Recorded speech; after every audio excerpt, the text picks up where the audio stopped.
I remember the exact sound of his voice cracking. Not during any of the 100 times he asked me to let him go. Not during the years of cold shoulders and separate bedrooms. But the moment I looked at him across our kitchen table, the one we'd picked out together 23 years ago, and said, "Okay, I'll sign," his face went white. His hands started shaking. And for the first time in a decade, I saw him cry. Real tears. The kind that come from somewhere deep you didn't know existed. That's when I realized he never actually wanted me to say yes. Before I continue, I need to know something. Tell me where you're watching from right now. What city, what country, what quiet corner of your life are you sitting in while you hear this? Because I need to know I'm not alone in this. I need to know other women have felt this too. My name is Corinne. I'm 52 years old. I've been married to Sungmin for 26 years, and for at least 15 of those years, I've been more like a piece of furniture than a wife. You know, the kind, necessary, functional, but completely invisible unless something's wrong. I met him when I was 24, working as a translator at an international business conference in Chicago. He was 30, sharp-dressed, spoke English with this careful precision that made every word sound like it mattered. He noticed me. Really noticed me. In a room full of people, his eyes kept finding mine. Back then, I thought being seen was the same as being loved. We dated for 2 years before we got married. His family and soul wasn't thrilled, I knew that from the beginning. A black woman wasn't what they'd imagined for their eldest son. My family wasn't exactly throwing confetti either. My mother pulled me aside the week before the wedding and asked me if I was sure. "Baby, love is beautiful," she said, "but marriage is about more than butterflies. It's about whether someone will still choose you when you're tired, when you're sick, when you're not shining anymore." I nodded like I understood, but I didn't. Not really. I was 26 and in love with a man who wrote me letters in Korean that I had to translate myself, just to feel the tenderness in his words. The first 10 years weren't perfect, but they were ours. We had 2 children, our daughter Naomi first, then our son Elijah 3 years later. Sungmin worked long hours at an engineering firm, climbing the ladder the way his father expected. I worked part-time as a translator and juggled the kids, the house, the meals, the laundry, the homework, the parent-teacher meetings, the birthday parties, the doctor's appointments. I didn't mind, not at first. That's what you do when you love someone. You carry the weight and you don't complain because you believe they'd do the same for you. But somewhere around year 11, something shifted. It was subtle at first, like a door closing so slowly you don't hear the click. He started coming home later. He stopped asking about my day. When I'd try to tell him something funny Elijah said or show him a drawing Naomi made, he'd nod without looking up from his phone. Dinner became silent except for the sound of forks on plates. I'd ask him questions about work, about his family, about us, and he'd give me one-word answers or sighs that felt like walls. I started to wonder if I'd done something wrong. Was I not interesting enough anymore? Not beautiful enough? I was in my late 30s by then, and my body had changed after 2 kids. My hips were wider, my breasts softer, my face showed the kind of tiredness that no amount of sleep could fix. I'd catch him looking at younger women sometimes, not in an obvious way, but in that split-second glance that tells you where someone's mind wanders when they think you're not watching. The first time he said the word divorce, I thought he was joking. We'd had an argument about something small, I can't even remember what, and he just said it. Flat. Cold. Maybe we should just get divorced. I laughed because I thought he couldn't be serious. But he didn't laugh back. He just looked at me like I was a problem he was tired of solving, then walked out of the room. That was 14 years ago. He's said it at least 101 times since then. At first, every time he said it, I panicked. I'd cry, I'd apologize even when I didn't know what I was apologizing for. I'd promise to be better, do better, try harder. I'd ask him what I could change. He never gave me a real answer.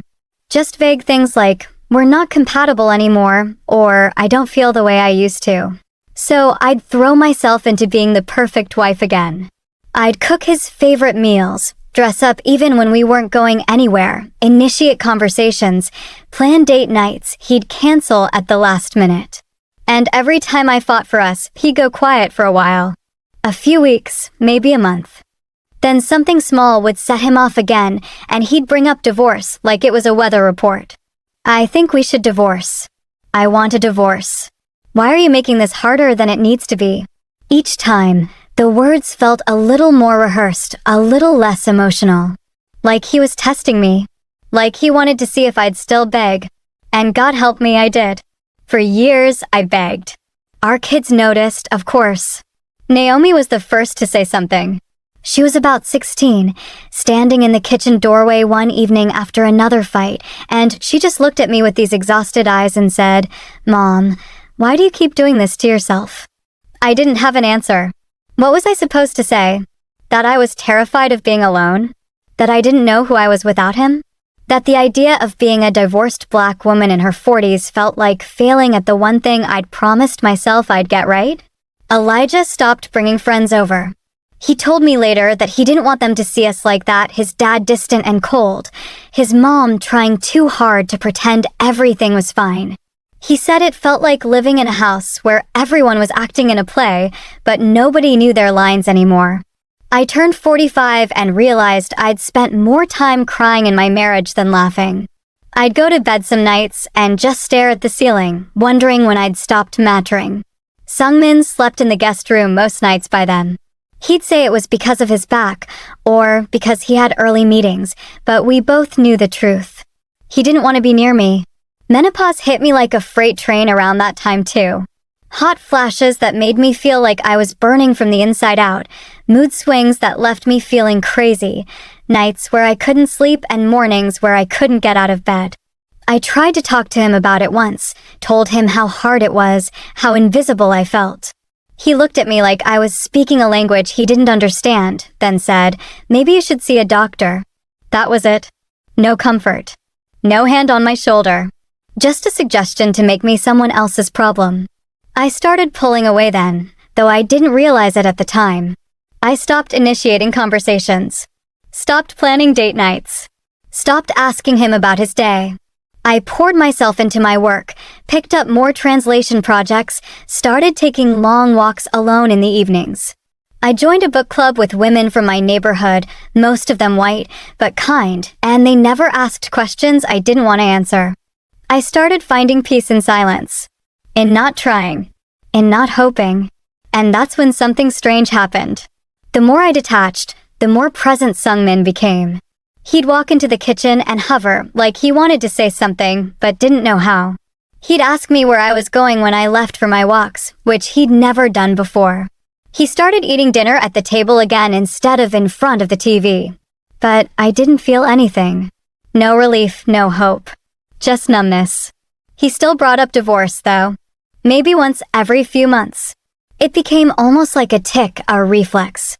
Anytime we disagreed, anytime I didn't respond the way he wanted, anytime I chose myself over making him comfortable, I want a divorce. And I stopped reacting. I just nod and say, okay, then go back to whatever I was doing. It confused him. I could see it in his face, this flicker of panic, like he'd expected me to fight and I wasn't giving him the satisfaction anymore. The 100th time he asked for a divorce, I actually laughed. We were standing in the garage, arguing about whose turn it was to take out the trash, and he just blurted it out. "I'm tired of this. I want a divorce." I turned to him, smiled a little, and said, "You know, you've said that 99 times before. Maybe you should mean it this time." He didn't say anything, just stared at me like I'd slapped him. The 101st time was different. It was early morning, just after sunrise. I was sitting at the kitchen table with my coffee, looking out at the backyard where the grass was still wet with dew. He came downstairs, poured himself tea, and sat across from me. We hadn't shared the table like that in years. For a moment, neither of us said anything.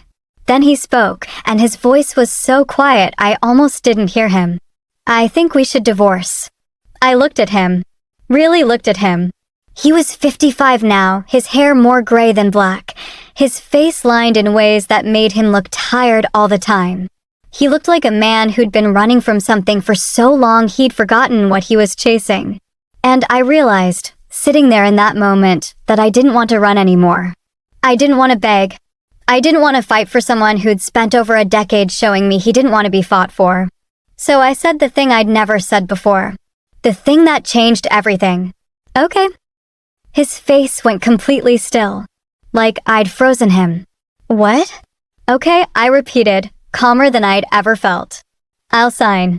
We can start the paperwork this week if you want. His cup slipped a little in his hand, tea sloshing onto the table. Corinne, I wait. What are you? You've asked me 101 times, Sungmin. I'm saying yes. I'm agreeing. Isn't this what you wanted? His mouth opened, but no sound came out.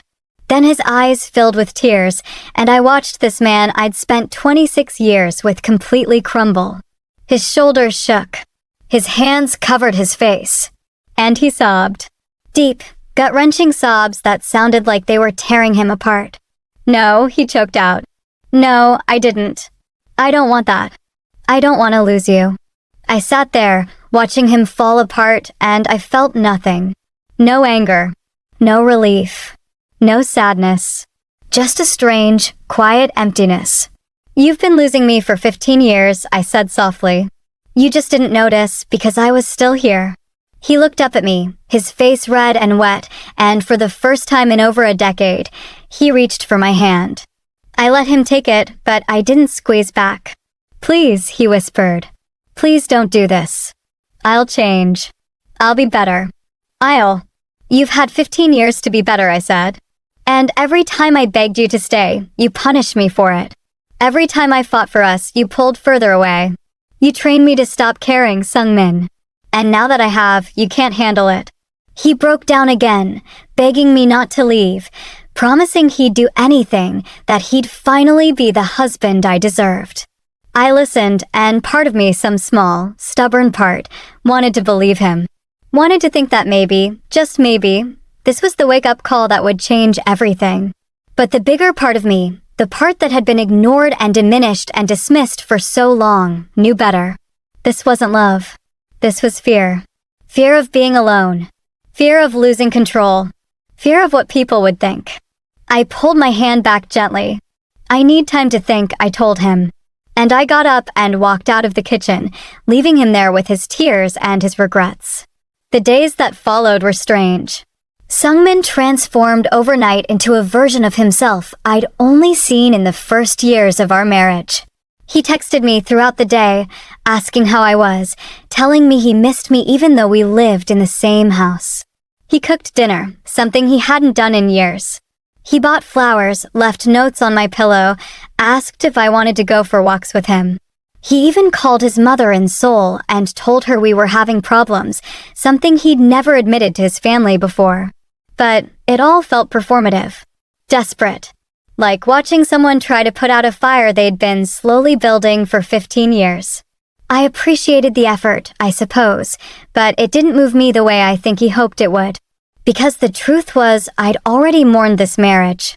I'd already cried all the tears, asked all the questions, given all the chances. And somewhere along the way, I'd stopped loving him. Not in a violent way, not with hatred or bitterness. I just stopped. The way you stop noticing a clock ticking or the hum of the refrigerator. He'd become background noise, and I'd become okay with the silence. Our daughter Naomi came over one evening, about a week after my conversation with Sungmin. She's 28 now, working as a social worker in the city, and she's always been more perceptive than I gave her credit for. She sat across from me at that same kitchen table and said, "Dad told me you're getting divorced." I nodded. She didn't look surprised. "How do you feel?" "Tired," I said. "Relieved, I think." She reached across the table and took my hand, and her eyes filled with tears. "I'm sorry, Mom. I'm sorry you spent so many years trying to make him happy." I squeezed her hand. "Don't be sorry. I made my choices. And I'm making a new one now." "He's a mess," she said quietly. "He calls me crying almost every night. He says he didn't mean it, that he was just angry, that he never actually wanted to lose you." I sighed. "Do you know how many times I cried alone because of him? How many times I apologized for things I didn't do wrong? How many times I bent myself into shapes I didn't recognize, just to make him comfortable. She nodded, tears spilling over. I know, Mom. I saw it. We all did. Then you understand why I can't go back to that. Elijah was quieter about the whole thing. He's 25, working in graphic design, more reserved like his father. But he came by a few days later and hugged me longer than usual. You deserve to be happy, he said into my shoulder. Even if it's without him. I held him and cried for the first time since I'd agreed to the divorce, not because I was sad, but because I was grateful my children saw me. Really saw me. Sungmin's attempts to fix things intensified. He suggested couples therapy, something he'd refused for years when I begged for it. He asked if we could renew our vows. He even mentioned moving away, starting over somewhere new, like geography could fix what was broken. I listened to all of it, and I felt like I was watching a stranger pitch ideas for a life I no longer wanted. One night, about 3 weeks after I'd agreed to the divorce, he came into the living room where I was reading. He sat down next to me, not touching, and said, "Can I ask you something?" I closed my book. Why now? Why did you finally say yes? I thought about it for a long time before I answered. Because I got tired of being the only one who cared, I said. You made me feel like loving you was a burden. Like wanting a marriage was something I should apologize for. And after a while, I just stopped wanting it. You asking for divorce over and over, it wasn't because you wanted to leave. It was because you wanted me to chase you. To prove I still cared enough to fight. And I'm just too old and too tired to play that game anymore. He was quiet for a moment. Then he said, I never stopped loving you. I looked at him, and for the first time, I saw him clearly. Not as the man I'd married, not as the man I'd hoped he'd become, but as the man he actually was, broken, scared, unable to be vulnerable until it was too late. Maybe that's true, I said. But you stopped showing it. And after a while, love without action is just a word. He broke down again, and I let him cry. I didn't comfort him this time. I just sat there, holding my book, feeling the weight of 26 years lift off my shoulders. The legal process started slowly. We met with a mediator. Sungmin insisted on that instead of lawyers, said it felt less hostile. I agreed, mostly because I didn't have the energy to fight about how we'd end things. We divided assets, figured out what belonged to who, discussed how we'd handle holidays with the kids even though they were adults now. It was all very civil, very clean. Almost too clean, like we were erasing a life together with paperwork and signatures. But in the quiet moments, usually late at night when I was alone in our bedroom, my bedroom now, really, I'd think about the woman I was at 24. The one who thought being loved meant being chosen once, on a wedding day, and that was enough to last forever. I wished I could go back and tell her that love is a choice you have to make every single day in the small moments, in the way you listen, the way you show up, the way you care. And that if someone stops choosing you, you're allowed to stop choosing them back. I also thought about my mother's warning before the wedding. About how marriage isn't about butterflies, but about whether someone will still choose you when you're tired, when you're not shining anymore. Sungmin chose me when I was young, bright, full of energy and optimism. But when I became tired, when menopause made me feel like a stranger in my own body, when my hair started to gray and my body ached in ways it never had before, he didn't choose me then. He looked at me like I was a disappointment, a ghost of who I used to be. And I realized that I'd spent so many years trying to be enough for him that I'd forgotten to ask if he was enough for me. The answer, I discovered, was no. He wasn't. About 2 months into the separation process, something unexpected happened. I went to a small gallery opening downtown. One of the women from my book club was an artist, and she'd invited the group to see her work. I almost didn't go. I felt out of place in those kinds of spaces, always had. But I went, and I stood in front of this painting, a black woman sitting alone at a kitchen table, her face turned toward a window, golden light pouring in, and I started crying. Not sad crying. Something else. Something that felt like recognition. A man standing nearby, older, maybe early 60s, with kind eyes and silver locks, asked if I was okay. I nodded, embarrassed, wiping my face. It's beautiful, I said. He smiled. It is. My sister painted it. She said it's about the moment you realize you're allowed to leave. We talked for an hour after that. His name was Trevor. He was a retired music teacher, recently widowed, visiting from Atlanta. He didn't ask about my marriage, didn't pry. He just talked to me like I was interesting, like my thoughts mattered. And when he laughed at something I said, I realized I couldn't remember the last time I'd made someone laugh. He asked if he could take me to dinner the next night. I said yes before I could talk myself out of it. It wasn't a date, I told myself. Just dinner with someone kind. But sitting across from him at a small Ethiopian restaurant, listening to him talk about his late wife with so much tenderness it made my chest ache, I realized how starved I'd been. Not for romance, necessarily, but for connection. For being seen. For feeling like I was more than just a fixture in someone's life. Trevor and I stayed in touch after he went back to Atlanta. We texted, talked on the phone late at night when neither of us could sleep. He didn't try to fix me or give me advice. He just listened. And slowly, I started to feel like myself again. Not the woman I was at 24, but someone new. Someone who'd survived, who'd learned that you can love someone for decades and still choose to walk away. That leaving doesn't make you a failure. It makes you brave. Sungmin noticed the change in me. I was lighter, smiled more, spent less time worrying about what he was feeling.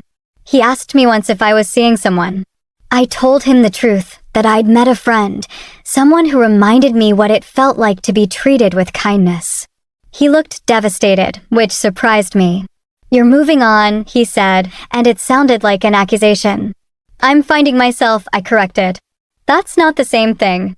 But you're supposed to be mine, he said, and I realized then how much he'd taken me for granted. How he'd assumed I'd always be there, waiting no matter how poorly he treated me. I was never yours, I told him. I was supposed to be your partner. But you made me feel like property. Like something you owned but didn't value. He didn't argue. Just looked at me with those sad, desperate eyes and said, I do value you. I always did. No, I said firmly. You valued the idea of me. The idea of having a wife, a family, a life that looked good from the outside. But you didn't value me. The real me. The one who needed you to show up, who asked you to care, who begged you to see her. You didn't value that woman at all. The divorce was finalized on a Tuesday in late spring. We signed the papers in the mediator's office, and it was so anticlimactic it almost felt absurd. 26 years, 2 children, a lifetime of memories reduced to signatures on a document. Sungmin cried when he signed his name. I didn't. I felt calm, peaceful, like I was finally exhaling after holding my breath for over a decade. He asked if we could have coffee afterward, and I agreed. We sat in a small cafe a few blocks away, not saying much at first. Then he said, I'm sorry. For all of it. For making you feel invisible. For taking you for granted. For not being the man you deserved. I looked at him and saw, maybe for the first time, real remorse. Not the performative kind, not the desperate kind. Just quiet, heavy regret. I believe you, I said. But I also think you're only sorry now because I left. If I'd stayed, if I'd kept fighting, you'd still be the same. And I'd still be invisible.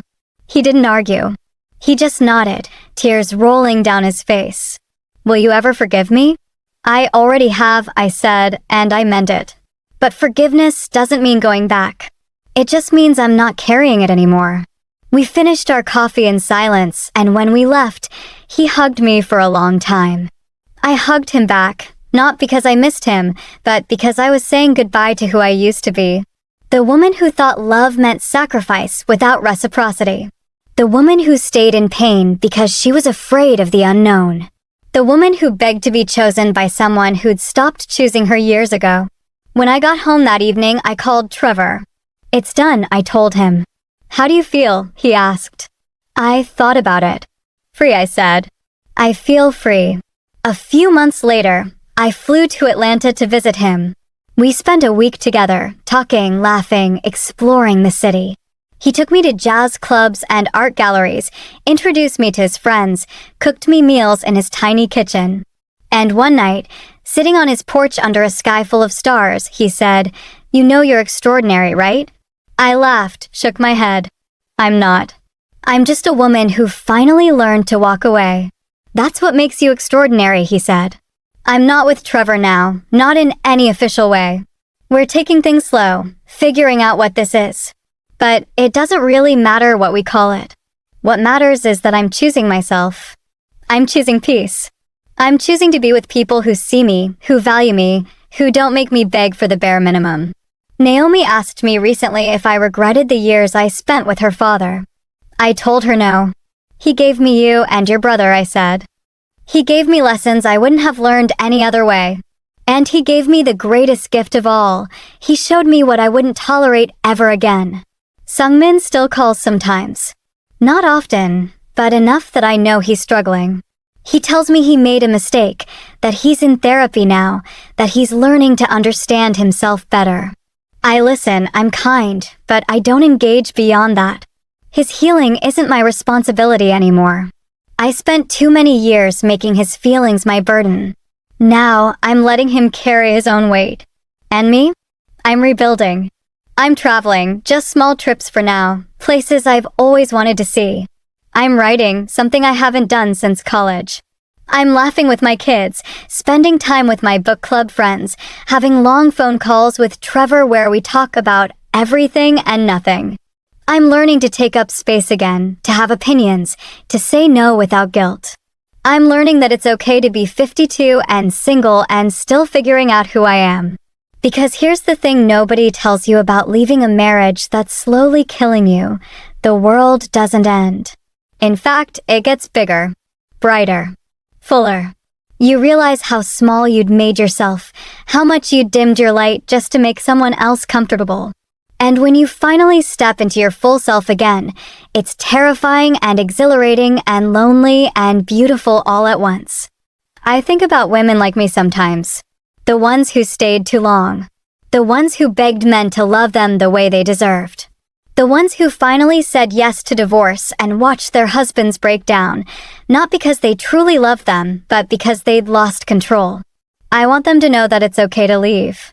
It's okay to choose yourself. It's okay to be tired of fighting for someone who won't fight for you. And I think about the men too.